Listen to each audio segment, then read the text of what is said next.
Panjakanay manokana tompo, nefa rehefa izay baikonay ianao mifona Jesosy eo mamindra fo aminay tompo amin'ireny fa tena adaladala ny ivrany tamin'ireny Jesosy malala-tsara iny miteniteny foana fa raha zay natao zany tezitra izay nefa ny fitiavanao toy izay tanao ndre mamindra foanao Jesosy anao zay de vonay tompo hiditra metraka anao tena tompo sy mpamozy fiainana manokana tompo ary tena hampanjaka ao anatinay ary manaiky anao fa ny masiny tarika anao ao anatinay makasitraka raha io amen ary Jesosy tompo amen tehaka antsika ho an'i Jesosy anasantsika mpampinamanitra.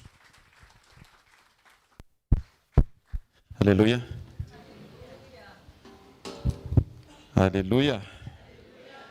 Tataontsika ity ty hoe anao ny dera ry zanak'iny afaka mitsangana mihitsika ty anao ny fandresena ry mpanjakana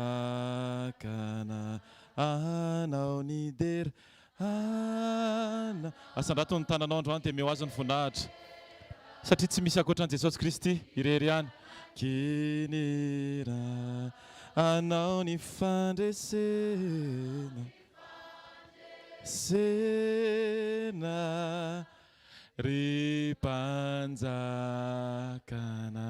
aza-pidiana ny tananao ivavakintsika raitsandrina masina mandrakizay ianao no mpandresy eo amin'ny fiainanay Andriamanitra ary ianao no mpanjaka tokany eo amin'ny fiainany tsirairay avy tsy izahay tsy ny manodidina tsy ny vady tsy ny zanaka no tompony teny farany eo amin'ny fiainanay Andriamanitra fa ianao irery ihany dia misaotra anao zay satria na mpanjaka ny mpanjaka sy tompony tompo ary ianao dia manaiky hiditra anatin'ny fonay izay mbola mila amboarina isan'andro misaotra Jesosy ny amin'ny teny izay nampitondra ianao mpanomponao izay efa nifanesy teo am-panombohan'Andriamanitra misaotra anao feno izahay satria ilainay mihitsy ny mahita ny zavatra mila ahitsy ilainay mihitsy ny mahatsapa fa mila mpanjaka sy mpanapaka eo amin'ny fiainana tsirairay avy amin'ny anaranao Jesosy sokafany indray ny fonay sokafany indray ny sofinay andrenesanay ny sitraponao ny teninao sy izay rehetra fandrindranao amin'ny anaranao Jesosy Kristy. Alleluia.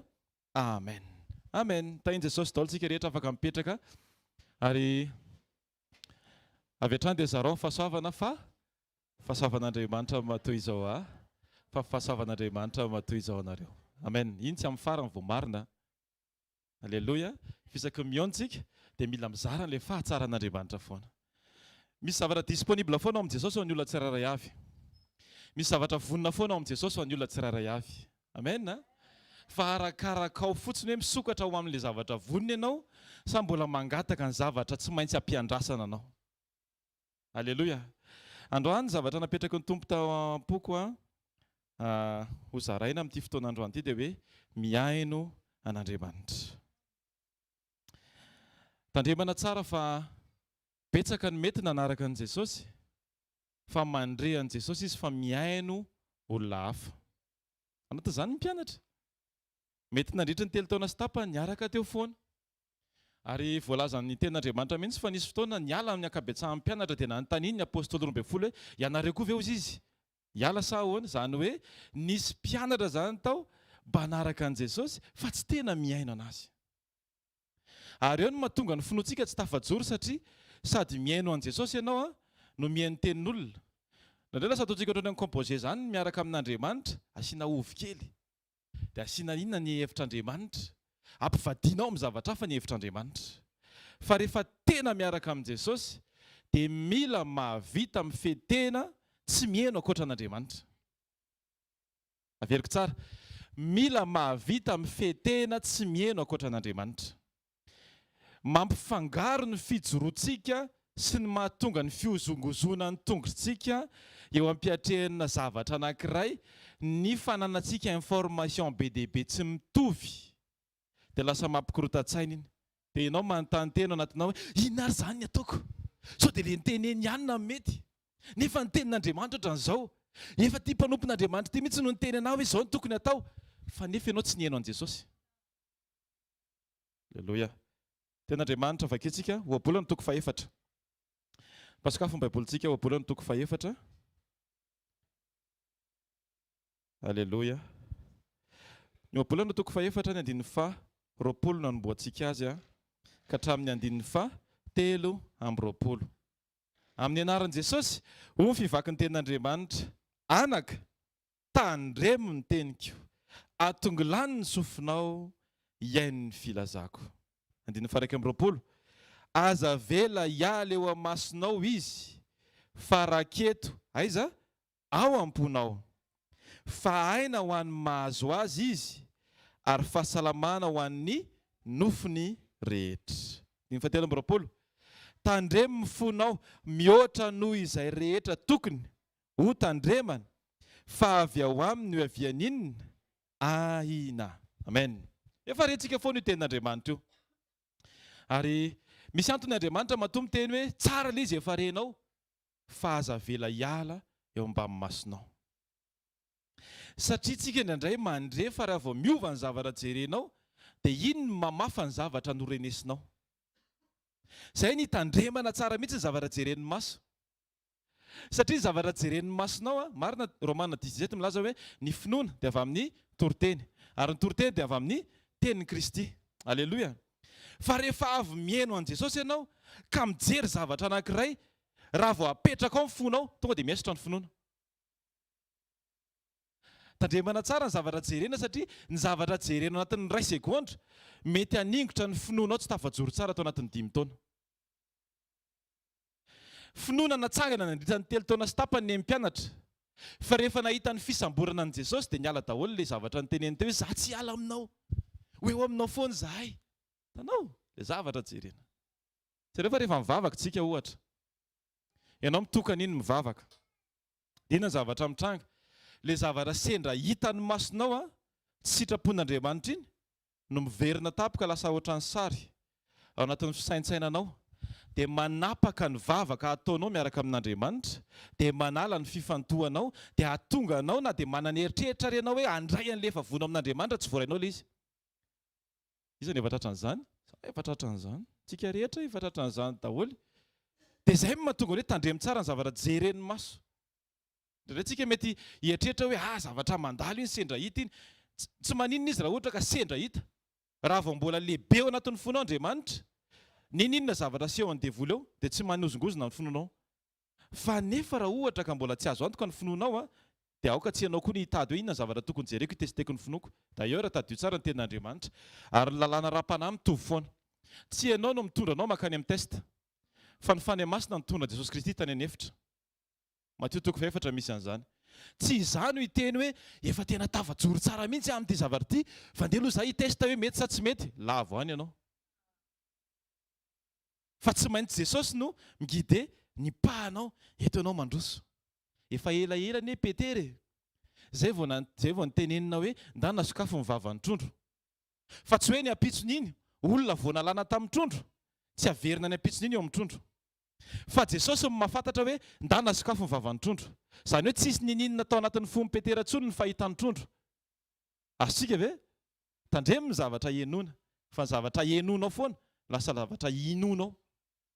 Ary rehefa miova ny finoanao dia na mivavaka be tahaka n'iny ianao, mety mitabataba, mety andranomaso, mandoalika maraina, mandraparivo ny andro, araka ny tenen'i pasteur Franck, mety mifady hanina ianao. Fa tsy izay ny tediavin'i Jesosy. Fa ny tediaviny aloha tafatoetra sa tsy tafatoetra ilay teniko. Dia mino ilay zavatra kely ny confieko taminao ve ianao? Satria izy ny teny izay matoky amin'ny kely maninona? Manapaka amin'ny be. Aleluia. Androany sekoly fanasitranana. Fa misy zavatra nampianarin'ny tompo anahy manokana vao teo. Dia resaka tsika rehefa tantara amin'ny Bartimeo. Tsy ny nofinao aloha ny tokony sitranina voaloha, fa ny finoanao ny tokony sitranina voaloha. Dia hoe verenitsika vakina mihitsy ilay ohabolana teo dia jerentsika amin'ny anaran'i Jesosy hoy ny ten'Andriamanitra anaka. Matoa Andriamanitra miteny hoe anaka, destiné ho an'ny zanak'Andriamanitra ity parole ity, ho an'izay efa nandray azy ho tompo sy mpamonjy ny fiainana. Izany hoe possible za misy olona efa zanak'Andriamanitra fa tsy ampy fifantohana amin'ny Jesosy Kristy. Possible misy olona efa tena nandray azy ho tompo sy mpamonjy, fa ohatrany hoe raisiny tahaka ny diplôma na baka CEPE ilay izy, hoe efa nanako ity ka nampirina any an-trano ary dia tsy mampaninina. Fa ny finoana tsy ohatran'izany.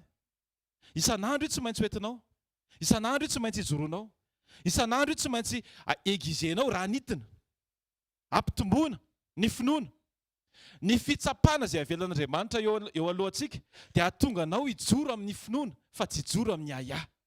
Andriamanitra tsy mitondra fahafatesana, fa ny safiditsika eo anatrehany sedra mitondra fahafatesana. Raha tia hiaraka amin'i Jesosy ianao, tia hita fahombiazana, aza misafidy ny zavatra teneninao fa misafidianana ny zavatra tenenin'Andriamanitra ho anao. Azo tehaka ho an'i Jesosy. Niza olona tia miheno ny tenany dia izay olona izay ihany mamono ny tenany. Matony antsika tonga mivavaka na ianao raha tonga saina fa tsy ianao tsy mahavita an'ilay zavatra eo amin'ny fiainanao e. Dia ahoana moa izany ny ahafahantsika mihaino ny olona anankiray tsy mahavita zavatra eo amin'ny fiainanao? Ianao ihany izany no tiako tenenina. Aza mihaino ny tena. Matetika misy ny fampianarana, haino ny feo fieritreretana, tsia. Ny kristianina tsy tokony haino ny feo fieritreretana. Romana 8:4, natao hoe zanak'Andriamanitra dia tarihy ny fanan'Andriamanitra. Ary io tarihy ny fanan'Andriamanitra io tsy isaky ny hoe isaky ny lahady, ny isaky ny sabotsy, ny isaky ny fotoam-bavaka. Fa raha mbola misy andro anankiray ahavelomanao, dia ataovy sofina anankiroa disponible mihaino ny fanahy masina. Izany ny tena miaraka amin'Andriamanitra. Jesosy tsy hoe indray mandeha mivavaka tany an-tendrombohitra dia afaka roa taona indray izy vao miverina mivavaka tany an-tendrombohitra. Tsia, isan-kariva io. Na Jesosy Kristy ary izy, isan-kariva io. Mahavita mandany fotoana mivavaka ary tsy ny hariva ihany.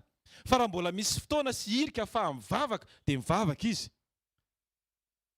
Mba hieritrereto hoe na Jesosy ary mahafola tena mivavaka. Jesosy ny vavan'izao mihitsy navita ny teny hoe tsy mety raha tsy mivavaka mandrakariva ka tsy reraka. Dikan'izany tsy maintsy efa nandramana izany. Tsy maintsy efa nataony izany. Na zanak'Andriamanitra ary izy tsy maintsy efa nataony izany. Mba ho fianarana ao antsika. Fanontaniana ao antsika tsirairay avy. Ohatry ny ahoana ny fréquence na vavaka ao. Za tsy teny hoe fitokanana. Fitokanana dia efa moment spécial miaraka amin'Andriamanitra. Fa le vavaka. Tena marina ny tokony fiteny tsy hoe fotoam-bavaka fa tokony hoe fiainam-bavaka. Satria ny fotoana égal défini amin'ny 7 ka hatramin'ny 9, amin'ny 9 ka hatramin'ny 6. Zay le fotoana. Fa le fiainam-bavaka midina eo ianao. Jesosy ny tena tia an'izany, afaka mivavaka tompo, ampianarao tena tsy enjery eto amin'ity tohatra ity. Io tokony midina ianao tsy fahazarana. Miakatra ianao tsy fahazarana. Mandeha tongotra ianao tsy fahazarana. Ny atao hoe relation dia misy partage na intimité. Ny atao hoe mpivady tena mifankatia tsara dia mpivady miresaka de tout et de rien ozy ny fitenenana. Miresaka ny zavatra rehetra. Jesosy zao le izy. Jesosy hiankina aminao mahafinaritra be fa fantatry anisan'ny natonga ny Jaune, anisan'le tena tiany Jesosy indrindra. Satria Jaune tsy manana takta mihitsy ny rehefa hiresaka amin'ny Jesosy. Izay natonga ny hoe rehefa nisy fanontaniana ny famaofao tao amin'ny mpianatra dia iza nirahana ny tany Jaune. Hoe anontaniho an'ny tompo iza le hamadika. Satria Jaune rehefa miresaka amin'ny Jesosy tsy misy distance. Miresaka ny zavatra rehetra amin'ny Jesosy Jaune. Ianao koa andrasan'Andriamanitra hiresaka ny zavatra rehetra amin'ny Jesosy. Mety hitentsika hoe mpanjaka tena mila protocole sy ohatr'izany. Za ty teny ianao, testamenta taloha zany.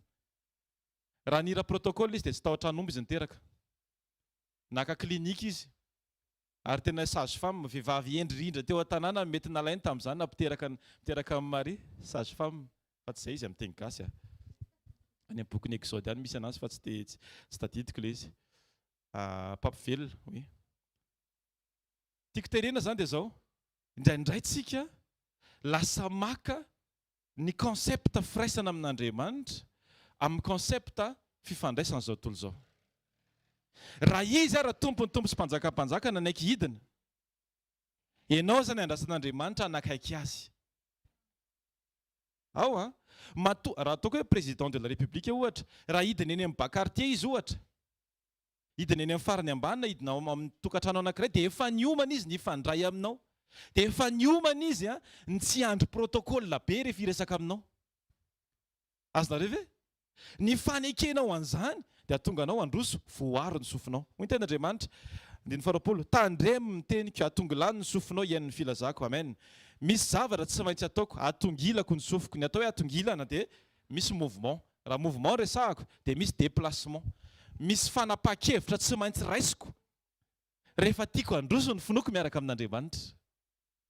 Aza miandry ny fiasan'Andriamanitra eo amin'ny fiainan'ny olona hafa vao hitombo ny finoanao. Ary matetika izany foana no efa nanimba ny fiainana kristianina. Satria mahita ny fiasan'Andriamanitra eo amin'ny fiainan'ny olona ianao dia lasa iny mampahery anao, iny fotsiny mampahery anao. Tsy tonga saina ianao fa Andriamanitra manana disponible ho anao koa mety ohatran'iny ary mety mihoatra ary. Zay ilay tena Andriamanitra vakiana tamin'ny weekend hoe Samuel faharoa toko faharoa izay 2:30 ngambany.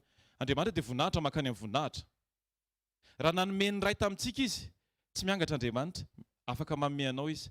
Ary le ho anao, ho anahy, efa disponible, fa ny tanako ve efa vonona, sofiko ve efa mitongilana, miaino tsara n'Andriamanitra. Rehefa tsy miaino dia tsy mandre. Ohatr'izany eny rehefa sanatria miady ny olona anankiroa. Miteny eo ilay olona fa rehefa mifono ao tsy vonona ny aino dia tsisy ninina henonao eo. Dia ohatr'izany koa miaraka amin'Andriamanitra, mety mivavaka an-dranomasy eo ianao fa tsy vonona ny sofinao. Iaino n'Andriamanitra dia tsy mandray ninina ianao. Mety mandray communauté ianao fa tsy mandray communion.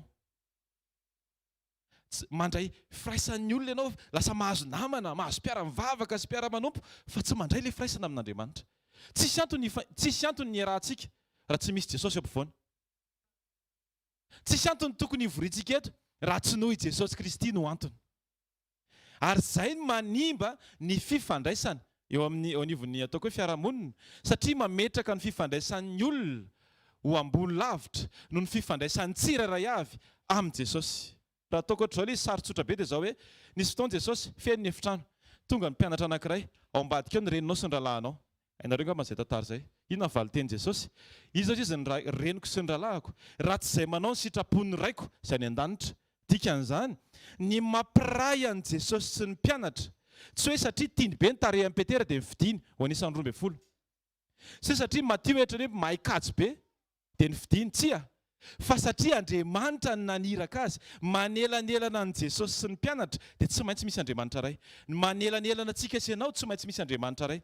Ho vexenao amin'ny comportement'ny olona hafa, ary lasa mpihain'olona hafa ianao raha ohatra ka tsy mametraka an'Andriamanitra manelanelana anao sy ny manodidina. Tsy ho zakanao ny zavatra ao tokantranonao raha ohatra ka ny vadinao tianao mihoatra an'Andriamanitra, fa tokony Andriamanitra aloha ny eo ampovoany voalohany, izay vao ny vadinao. Izay mampikorotana ny tokantrano rehetra. Satria ny fifankatiavan'ny olon-droa fa tsy fifankatiavana anankitelo. Andriamanitra ny tokony tiany lahy voalohany, Andriamanitra ny tokony tiany ny vavy voalohany, dia Andriamanitra amin'izay, izay ilay mahatonga ny 1 Jean 4:19, isika ty satria maninona? Izy efa tia antsika taloha. Hitanao ilay fitiavan'Andriamanitra lasa mitoetra aminao, mianatra amin'Andriamanitra, dia miampita aty amiko ilay izy, dia iny fomba iny an'izay lasa hitiavako an'ilay tokantranoko, hitiavako an'ilay vady. Tsy ho tia vadin'olona mihitsy ianao rehefa feno an'i Jesosy. Alleluia. Tsy ho tia zavatra anankiray tsy destiné ho anao ianao rehefa tena tia an'i Jesosy. Alleluia. Mahatonga anao mety mbola manam-pitiavana amin'ny zavatra tsy tokony toeram-pitiavana, tsy feno an'Andriamanitra ianao. Ary eo mihitsy ilay tokony sitranina. Atongo lany ny sofinao, hiaino an'Andriamanitra. Tsy efa betsaka ve izay fotoana ny hainoana zavatra tsy mampandroso izay? Tsy efa betsaka ve izay fotoana ny hainoana conseil-na olona, fa iny olona iny rehefa jerenao ny fiainana, mbola mila conseil avy any aminao. Dia ifampiconseiller eo izany, ohatran'ny hoe jamba mifampitantana akavira lahy. Tsy tafavoaka izany, tsy hisy tafavoaka amin'izany. Fa tsy maintsy mihaino ilay anatra voalohantsika. Alleluia. 2:20. Aza vela hiala eo masinao izy, ilay tenin'Andriamanitra, raha keto ao am-ponao. Raha misy ny teny tokony voatahiry anatin'ny fontsika, dia tsy tenin'ny olona. Ary matetika tsika inconsciemment, dia ataoko tsy ampiheverana, ny zavatra tsy tianao foana voatahiry anatin'ny fonao. Averika any, ny zavatra tsy tianao foana voatahiry anatin'ny fonao. Tsy tianao mihitsy ny teny nataon'ilay olona anankiray fa manino iny voatahiry ao. Azonareo ve? Ilay zavatra tsy tianao satria iny tsy tianao iny ny raisinao important. Izay zava-dehibe aminao ihany tsy maintsy angoninao hiditra ao aminao. Atongo lany ny sofina mba hiaino ary hametraka zava-dehibe ny tenin'Andriamanitra. Rehefa zava-dehibe aminao ny tenin'Andriamanitra, tsisy tadidinao ankoatra ny tenin'Andriamanitra. Rehefa mety misy olona eo aminao hoe tena azafady aky ilay tamin'ilay zavatra niteneniko iny, tsy tadidinao tsony ilay izy. Tsy hoe mody faniny ianao indray tsy mbola amin'ny anaran'i Jesosy miala izay mody faniny izay. Ary raha sendra tadidinao ilay izy, dia ny fonao efa tsy concerné an'ilay izy tsony satria efa tsy miaffecté. Misy fotoana anie reto vokatry ny zavatra tehirizina anatin'ny fo, dia na tsy mifanena amin'ilay olona mety nandratranao fery apita izy, dia ianao midobodoboka be ny fonao satria tsy afaka ianao. Satria ianao mbola nametraka ho zava-dehibe ny zavatra nataon'iny olona iny. Satria mbola nilanjaina tao ambonina balansa ny nataon'i Jesosy ho anao sy ny nataon'ilay olona, dia ilay balansa mbola mitongilana mankany amin'ilay nataon'ilay olona. Nefa ianao kristianina, nefa ianao vita batisa, nefa ianao nandray an'i Jesosy, dia rehefa jerena amin'ny mizana dia mitongilana mankany amin'ilay sitrapon'ny olona fa tsy mitongilana mankany amin'ny sitrapon'Andriamanitra. Mampalahelo izany dia magaga tsy miofy Jesosy fa mbola tia antsika. Jerena ny fitiavan'Andriamanitra. na dia maloto be arany fotsika indraindray tsy ho vao maraina izy dia leo be atsika fa vao maraina izy dia ohatran'ireny hoe ray aman-dreny ray mpianakaviana mitsena zaza vao teraka ireny fifaliana ary rehefa mitsena zaza vao teraka tsy mijery hoe niogo asa tsy niogo rehefa mitelo maraina tsy hoe iogo ianao aloha vao hitsena an'ilay zaza ohatran'izany ny fitiavan'Andriamanitra atsika tsy misy fepetra io ilaintsika tonga sainany amin'izany raha tsy tonga sainany amin'izany ianao tsy tena afaka ny aina anatin'ny fiainam-pamonjena tsy ho tsapanao ny lanjan'ny famonjena raha tsy tsapanao ny lanjan'ny fitiavana aleloia rehefa tena tianao Jesosy rehefa tena tsapanao hoe tianao Jesosy dia tsy manao tao foana izany ianao tsy manotanota ho azy izany ianao ny opportunité ny occasion mety misy foana zava tsy opportunité fa occasion mety misy foana na anotany fa ataovy opportunité iny tsy mitovy ny occasion sy ny opportunité. Ny opportunité gloire ny ao ambadika iny, ny occasion chute ny ao ambadika iny. Ataovy azo antoka fa isaky ny mijoro ianao dia misy zavatra hoentin'ny fahavalo eo dia voninahitra indray ho an'Andriamanitra. Jesosy mahita jamba Jaona 5:9 ny mpianatra miady hevitra hoe le reniny mihitsy ny tinina tonga an'io na hoe tena ianona mihitsy le ray aman-dreny resaka lignée io resaka ohatran'izao. Jaona 5:7 hoy izy Jesosy tsy izany nisy eo ny voninahitr'Andriamanitra ny antony io. Hitanao Jesosy rehefa mijery zavatra anankiray dia gloire ho amin'ny papahany. Ianao koa manomboka androany rehefa mijery zavatra anankiray ataovy gloire ho an'Andriamanitra ray. Sy tehaka ho an'i Jesosy. Aleluia. Aleluia. Aleluia. Andiny faharoa amby roapolo. Fa aina ho an'ny mahazo azy ny tenin'Andriamanitra. Ary fahasalamana ho an'ny nofo rehetra. Aleluia. Fanasitranana aoriana ny fiovan'ny ainao izay vao sitrana ny nofonao. Io ny tenin'Andriamanitra milaza. Aina ho an'izay mahazo azy na hoe ny olona izay mahazo tenin'Andriamanitra dia lasa mahazo aina. Ny olona tsy ampy tenin'Andriamanitra mikoropaka foana anaty komba. Ny olona tsy ampy fiomanana mikoropaka foana. Fa rehefa ampy fiomanana ianao, ampy tenin'Andriamanitra ianao, dia eo ianao tsy hoe le izy tsy hoe efa hay io tena tsoroko mihitsy. Tsy hoe feno tenin'Andriamanitra ianao dia hiteny ianao hoe voafehako le izy. Tsisy voafehantsika izany io. Fa ny antom-pisian'ny tenin'Andriamanitra dia fiankinana. Assurance. Rehefa mandray tenin'Andriamanitra ianao dia mahatsiaro hoe nisy fotoana, ohatra hoe ao an-trano zao ohatra hoe mety tsisy sakafo. Dia rehefa feno tenin'Andriamanitra dia mahatsiaro hoe 40 taona anie ny zanak'Israely mifahana natany anefitra. Tsy 40 andro tsy 4 taona fa nisy izany tao hoe zaza vao teraka hatramin'ny 40 taona dia tsisy ankoatran'ny manana no haniny. Tsy nilahatra ronono, tsy mividy kosy. Fa tonga dia efa io zaza io tonga dia mana hatramin'ny voalohany ka hatramin'ny farany. Vitan'Andriamanitra miadidy ny olona 40 taona tena lavo izany 40 taona izany fa nefa io tsy mitsahatra fa misy sakafo foana isan'andro. Dia tsika mi-se plaindre hoe tapakandro tsy misy. Vao mifoha maraina tsisy zavatra angonina. Vilany Jesosy misy charbon Jesosy misy Alléluia. Meo voninahitra izy misaotra anao fa nitahinao manokana mpanao vilany tany Ambatolampy ka nanetreritra zareo hoe mila manao vilany tsika.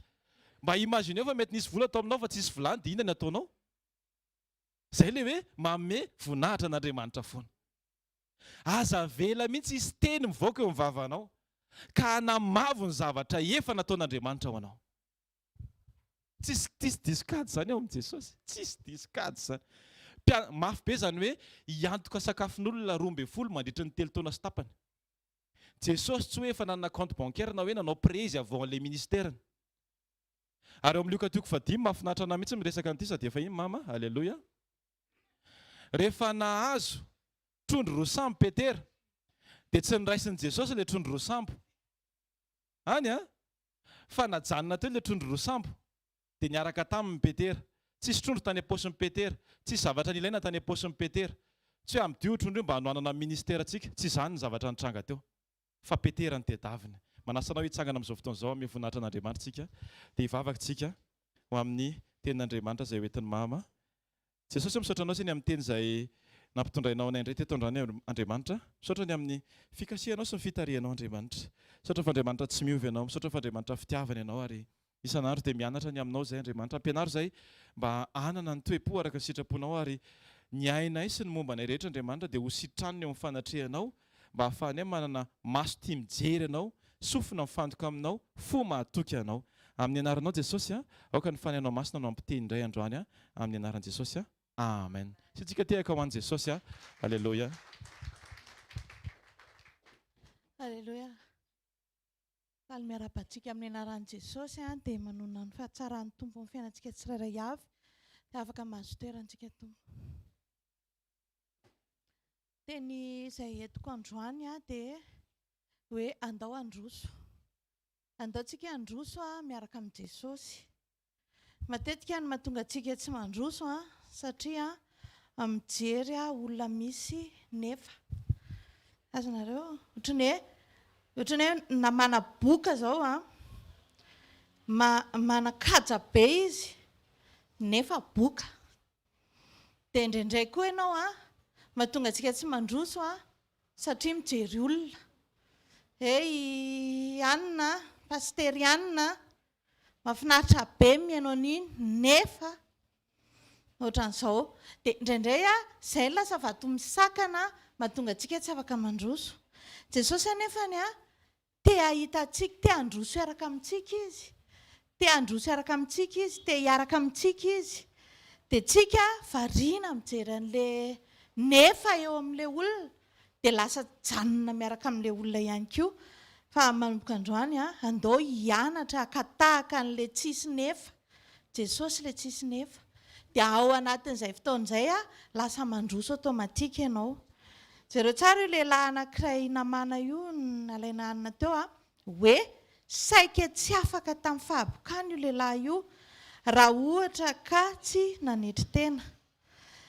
Te mihaino anazy izy. Hitanareo ilay nefa anankiray ao anatiny izao tsisy fanetretena.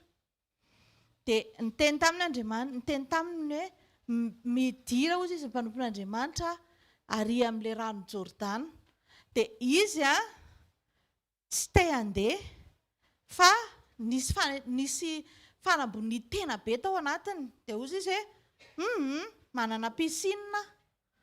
Hitanareo izay ilay nefa. Indraindray tsika mila manala an'izay zavatra rehetrarehetra izay ao na tsika mba hahafahantsika mandroso. Izay mahatonga antsika tsy mandroso satria itsika ihany ilay mitazona antsika. Indraindray ohatrany hoe ozy izy ilay olona hoe mirobozy izy impito. Tsy haiko aloha fa izany hoe rano Jordana izany tamin'ireo hoe rano nanosy. Dia tena io kosa ve mety hoe tsy haiko aloha fa hoe ratsy izany ilay rano tamin'izany. Dia ozy izy mihitsy moa izy hoe any an-trano ozy izy misy piscine, ery misy ohatr'izao, ery misy ohatr'izao, inona ny roboako ao? Mahatonga zao soa ihany fa nanetry tena kely ihany dia nanaiky niditra tao anatin'ilay izy. Dia rehefa avy eo miverina tamin'ny fanasitranana. Dia izao no tiako tenena antsika hoe mahatonga antsika indraindray tsy mahita ny tanan'Andriamanitra, tsy mahita ny fahatsaran'Andriamanitra satria variantsika mihaino antsika loatra. Hoe izaho tsy hananina izany. Dia izay zavatra izay izany mila tena ialatsika manomboko izao hoe andaontsika hianatra androso miaraka amin'i Jesosy. Ninona vato misakana rehetrarehetra ny fiainantsika ka mahatonga antsika tsy androso dia ianao ny tompony tena hoe ianao manapa-kevitra farany hoe zareo ity lehilahy ity izao hoe izaho hiaino an'ilay izy amin'izay ary fa izaho tsy hiaino ny tenako intsony. Izao tsisy olana tsy afaka vahan'Andriamanitra izany. Fa eritrereto hoe nanasitranany an'ilay fahabokana izany tsy nasiana fanafody, tsy nasiana ninina fa niditra tao amin'ilay rano fotsiny izy tao anatin'ny fankatoavana miaraka amin'ny fanetretena dia sitrana ilay lehilahy. Izany hoe ny olana rehetrarehetra izany efa nentin' Jesosy tao amin'ny hazo fijaliana ny aretina rehetrarehetra ninina fa izao ianao mila manapa-kevitra.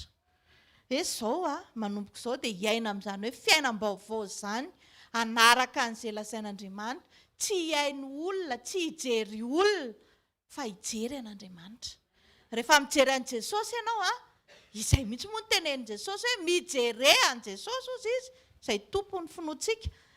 Raha ohatra ianao izao ka hijery ny fiainan'i Jona indray, izy ny tokony nampitsahatra ny tafiotra satria fahaiza-manao an'Andriamanitra izany. Jesosy Kristy izao rehefa teo amin'ny tafiotra dia vao nitsangana fotsiny izy dia niteny hoe mitsahara. Dia naninona? Mitsahatra ilay tafiotra. Dia i Jona indray ny problème, izy mpanompon'Andriamanitra tokony hampitsahatra an'ilay tafiotra indray, izy indray no natsipy tany anatin'ilay tafiotra satria jereo tsara mihaino anazy loatra izy. ny olana ngezabe eo amin'ny fiainana zany eo ihany ny olona eo akaiky eo ihany iny nefa ny olona iny fa ianao indraindray ianao ny blocage ngezabe tsy mampandroso anao. Andriamanitra efa te hitondra anao any amin'ny dingana ambony. Eritrereto hoe lehilahy ray ny inviten'Andriamanitra hanafaka firenena anankiray. Ozy izy mahavita. Iza ny teny taminy hoe tsy mahavita izy ihany. Mahavita ozy izy.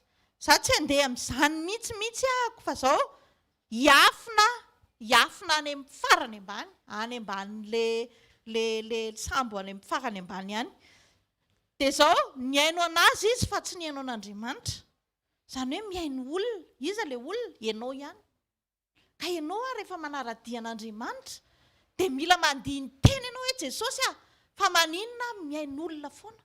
Olona misy nefa izay foana ny ianoko. Za te andeha any amin'ny programan'Andriamanitra nefa sakanako ihany.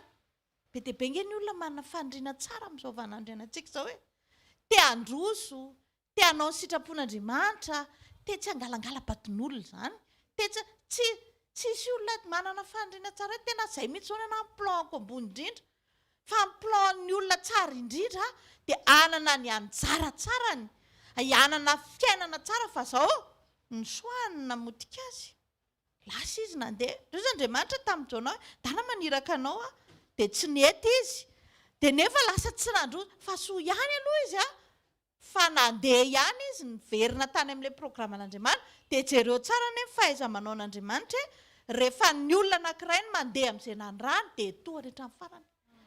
Dia tsy fantatra hoe mety hoe efa nandeha tamin'ny programan'Andriamanitra ianao dia mety hoe niala dia androany ianao zao raha tonga saina hoe androso araka aminao amin'izay Jesosy dia jereo fa hoentiny an-trano foana ianao.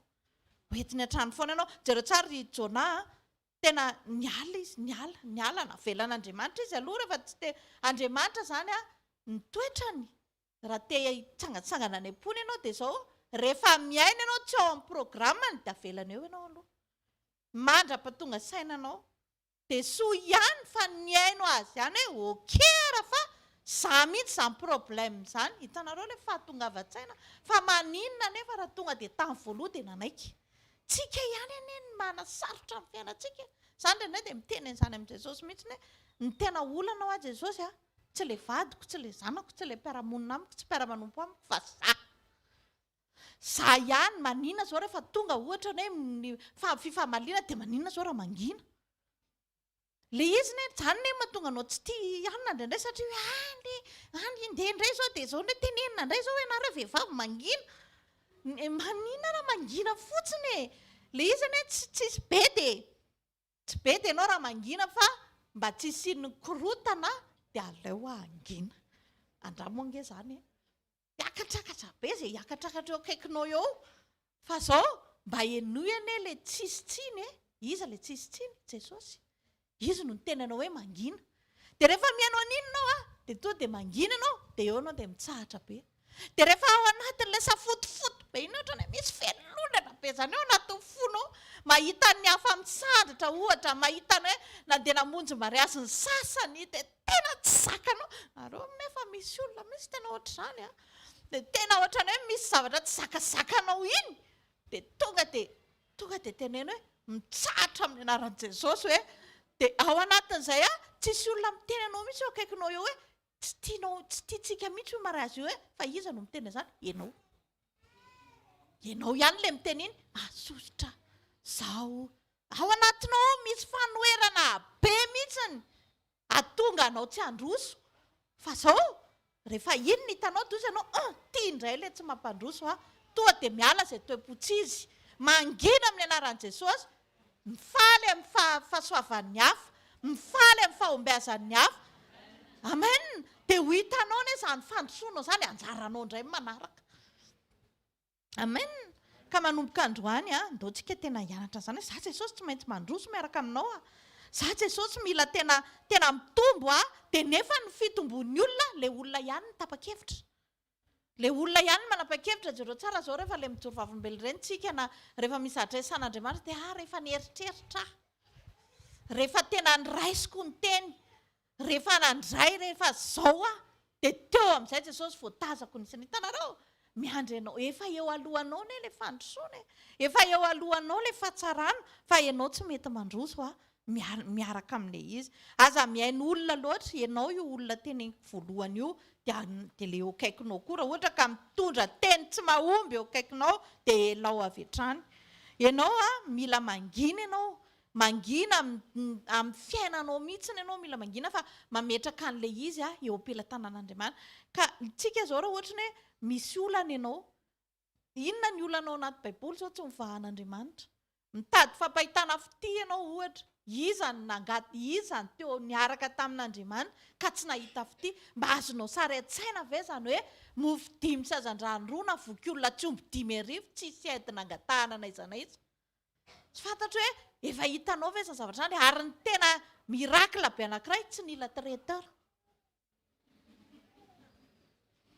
fa tonga dia trondromanta vadika masaka teny an-tanan'ilay olona satria voalaza amin'ny baiboly fa tena ohatran'ny trondromanta ilay izy fa ilay mofo aloha mofo fa trondro ohatran'ny trondro masaka ilay izy fa trondro fotsiny dia mena teny zany hoe tsy nandrahoana ilay izy fa rehefa tonga teny an-tanan'ilay olona ilay izy dia vadika masaka tonga dia azo nohanina tsaika hoe ohatra ny ahoana ao anatin'izay zao ny olana antsika ohatra ny ahoana ao anatin'izay fa zao rehefa misy olona manaiky an'Andriamanitra fotsiny dia miasa Andriamanitra tsy zavatra sarotra tompoko miaraka amin'ny Jesosy fa miaraka amin'ny Jesosy dia olona manaiky azy fotsiny olona mame fo anazy vonona ny aino anazy mety manavy ianao amin'ny hoavinao mety korotana foana veny ao an-tokantrano mety ozy izy ianao hoe zangezy atao rehetrarehetra ohatrany tsy mamokatra daholo ajanony amin'izay le fianonanao fa andao hiditra lalindalina kokoa mba hiaino an'Andriamanitra amen niza olo jereo ty lehilahy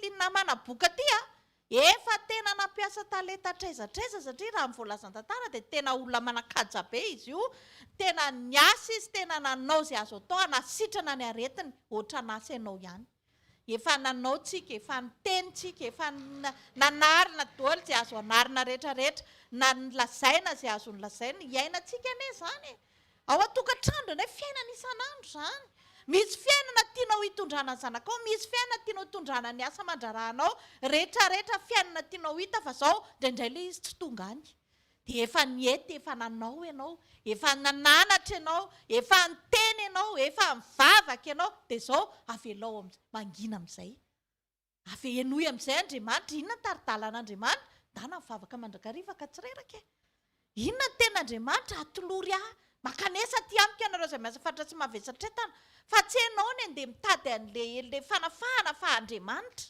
dia ndao hitodika amin'izay mba hitady an' Jesosy amin'izay amen jereo tsara ty Jona ty efa niafina tany ambany nieritreritra izy hoe tsisy mahita fa any amin'ny farany sambany amin'ny motera any dia ikamona hita aty adino fa Andriamanitra ny mahita mahay manisana volontsika ary amen dia tsy haiko hoe ozy izy pasteur Njiva ty hoe inona zany ary inona amin'izany tsy vitan'Andriamanitra vitan'Andriamanitra daholo ny zavatra rehetrarehetra hitan'Andriamanitra tsara natazana ny Jona tany ambany tany hoe oe maninona miafina ty alao tairina aza miandry an'le fanairana ale fanairana tsy mitsahatra raha tsy atsipany anaty rano izy efa tsisy fanantenana tsony Jona tamin'izay fa zao aloha anaiky ara zay lazain'Andriamanitra amin'izay ve fa zay zany dia jereo ny zavatra nitranga maty ve zay nanaiky an'Andriamanitra tsia fa nanomana trondro indray Andriamanitra avy eo nitelona anazy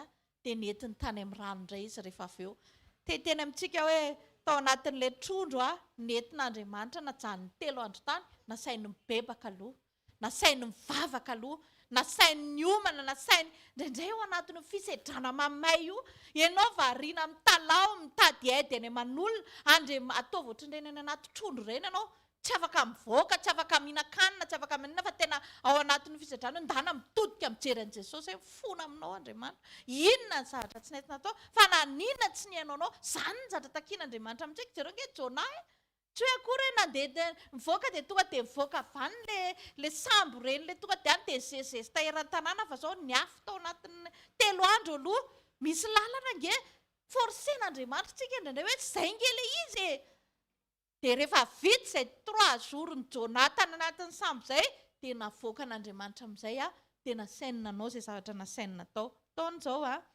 andiniantsika amin'ny fiainantsika miaraka amin'ny Jesosy za tsy maintsy mandroso raha ny olana vitan'Andriamanitra mamaha zany aretina ain'Andriamanitra manasitrana an'izany fa zao miandry anao izy hiaina amin'ilay fiainana tena hoe manana fiainana vaovao mitondra fandrosoana eo amin'ny fiainantsika dia miankina amin'ny fiainoantsika ny tenin'Andriamanitra dia mampangina antsika rehetrarehetra nandray inona no moa ny zavatra tadiavin'Andriamanitra amintsika amin'ny Galatiana 5:22 nge ka mivokatry ny fanahy izay nge ny andrasany amintsika dia jereo hivokatry ny fanahy fa nary Jesosy ary nitesitena tamin'izany daholo vao nisandratra Jesosy ane ka navadiky ny namany tokony tena ankahala mihitsy izy hoe olona fahanany sakafo isan'andro teo ry Jodasy olona nanana fatokiana nasaina nitondra nkesy nasaina naninona nefa iny ny namadika azy tamin'ny fotoana fohy fa zao rehefa namoaka mivokatry ny fanahy Jesosy tsy izy fankalana ny Jodasy mihitsy tany anatiny satria izy tsy miaino anazy fa miaino an'Andriamanitra amen dia jereo fa io Jesosy io tsy voafetra mihitsy io Jesosy io ny sany teny tamin'ny olona hoe hatramin'izay niarahanareo tamiko nisy nampahory anareo ve izay Jesosy izay nefa ny ao anatinao tamin'izany izy mbola lasa ny Jodia lasa ny fahandroany izy ao anatinao dia inona zavatra tsy tokony hitranga fa zao mila anao manaiky anazy izy hampanjaka anazy hoe za mila mandroso miaraka amin'ny Jesosy ao amin'ny Jaona 10:7-20 toy ny tenin'Andriamanitra hoe ny ondriko miaino ny feoko izy ary zao mahalala azy ary izy manaraka mila mianatra miaino an'Andriamanitra tsika miaino ny tenin'Andriamanitra mila mazoto miaino tenin'Andriamanitra tsika nareo ve tsy gaga fa rehefa ohatra hoe resaka spektakla na ohatr'izany miazakazaka feno palais des sports fandany ianao manao fotoana atao amin'ny Super U ato rehefa talata na larobia anina fa efa tsotsoana mihitsy ary indraindray ny olona fa izy nareo dia tsy tazatazana atao miakatra nge Joseph Dafy ohatra ho azy zany tsy ratsy Joseph Dafy akory fa tena hoe teny aminao fa ny olona zany mora miaino an'izay tiany fa sarotra ho an'ny olona miaino an'Andriamanitra dia Andriamanitra nefa ny teny hoe ny ondriko kosa izy mahay miaino ny feoko vitsy azo tena vitsy zany olona hoe mandeha dia tena tonga dia mety teny mpantsiny zany za aloha tena ohatr'izany taloha fa tsy afeniko anao zany ane vatoko raha vao miteniteny anana dia ataony toriteny ilay izy dia tesitra be dia mody mitsangana dia hivoaka ny veste aloha zaho fa rehefa tonga ny tenin'Andriamanitra rehefa tonga teny amin'ny fantsian'Andriamanitra rehefa teny dia lasa ohatrany hoe tianao mihoatra ny teny mpitahiana aza ny teny mpantsiana satria rehefa mety ho vola volain'Andriamanitra ianao dia avoaka an'Andriamanitra amin'izay hitanareo ny volamena io volamena io poudre na tsy haiko vange tsy azo anaovana nalaivo ilay volamena nge dia raha vao ilay mbola poudre iny fa tsy isy dikany akory na ohatrina na ohatrina fa izy aloha tsy maintsy tefena izy tsy maintsy hoentina any amin'ny mpanefy dia tsy maintsy amboarina dia tsy maintsy atao tsara tarehy dia apetraka mihitsy hoe ohatrany ahoana ilay atonina anao iny dia izay ianao vao afaka miravaka anazy izay izy vao mamiratra eny aminao dia ohatran'izany koa tsika zany Andriamanitra efa elany te hitondra tsika hoe hamiratra fa tsika tsy mety tefena mihitsiny vao misy zavatra kely dia efa fiangonana ny tsy hitatsony vao misy zavatra tsy dia metimety aminao loatra dia efa baiboly io ny tsy vakiana tsony efa tsy mety tsony satria manino ny tezitra hony ianao Andriamanitra nefa ny ao anatin'io fanamboarana anao io hitanareo zao Jona tsisy nizaniza afaka manampy anazy narina ny entana fa aloha tsipy ny entana fa sao dia mavesatra loatra natao daholo izay azo atao rehetrarehetra fa raha tsy izy mihitsiny no nanapa-kevitra hoe za le izy tsy nitsahatra le tafiotra saika nitondra fahampitena ho an'ny olona ray manontolo fa so fa tonga saina ndraindraiky itsika ray aman-dreny ohatranao hoe adinontsika hoe itsika nge tokony hitondra fiainana ho an'ny ankonany fa ny tsy fijoroanao anankiray dia mahatonga n'le sambo rehetrarehetra tady ho rendrika tsy mila olona be deabe ny napitraka an'io sambo fa Jona nijoro tamin'ny sitrapon'Andriamanitra izay no natonga n'le sambo miverina tamin'ny laoniny teny aminao hoe be deabe nge miandry anao hoe ny ao an-tranonao aloha voalohany indrindra reo vady aman-janaka ao ireo miandry fijoroanao ireo izay mahatonga ireo tafavoaka ny any am-piasana indraindray ianao kopaka mbava fotsiny malahelo amin'ny mpiara-miasa nefa miaraka amin'ny any raha tonga jesosy dia hoaizy reto mpiara-miasa reto miara-misotro aminy ihany, miaraka mangalangalatra kely aminy ihany. Ka izary rendrika le izy, nefa Andriamanitra naniraka anao any amin'ny toerana izay misy anao tady io tsara, fa tokony iseho foana amin'ny voninahitran'Andriamanitra satria misy zanak'Andriamanitra ao. Jesosy reraka na vita nanavitra an'ity izao tontolo izao te, tsy nila ny zanaka nabaviny na zanaka izy rery. Dia jereo tsara ny fijoroan'i Jesosy tsy midika akory fa hoe Jesosy kosa ny olona tany, fa jereo testa nato-po daholo. Testa nato-po jereo ry Tomasy, aninona any ianao, aninona ty izay voatora-bato any, maty any. Nefa izy miaraka amin'ny Jesosy nahita an'ilay mofo dimy sazan-drano roa mivadika, vavan'olona re zao. So ianao gaga fa ny olona ke tena mahay vava fa zany vavan'olona zany tsy tokony atao ampembotra anao. Miaina an'izany Jesosy, ary tena vava mihitsy ilay satria hozy izy Jesosy anaty baiboly hoe eny minoana dia reny marary sitrany reny fotsiny ary na dia fa tsy mety mino an'izany ny vavan'olona satria ny olona anao izay arendrika anao foana ny ao anatin'ny sainy, fa ianao mila mijoro hoe fantatro ilay Andriamanitra efa vakoka.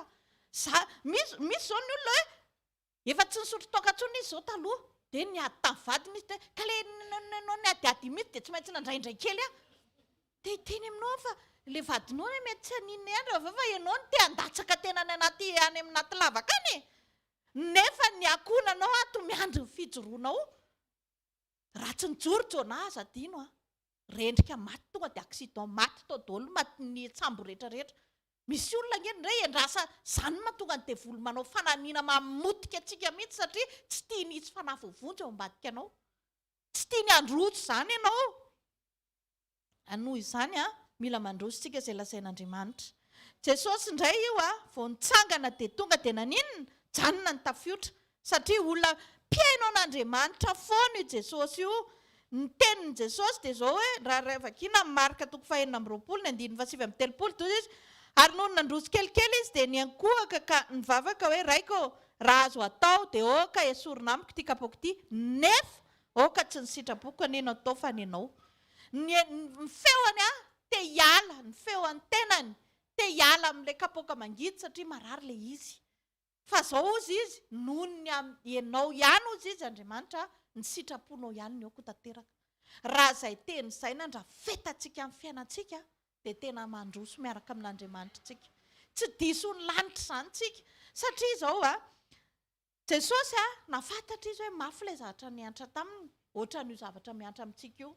Be dia be ny zavatra rehetra manakana antsika tsy handroso hanantona an'Andriamanitra eo amin'ny fiainantsika. Fa izao ozy izy hoe nefa ozy izy oka tsy ny sitrapoko ny atao fa ny anao.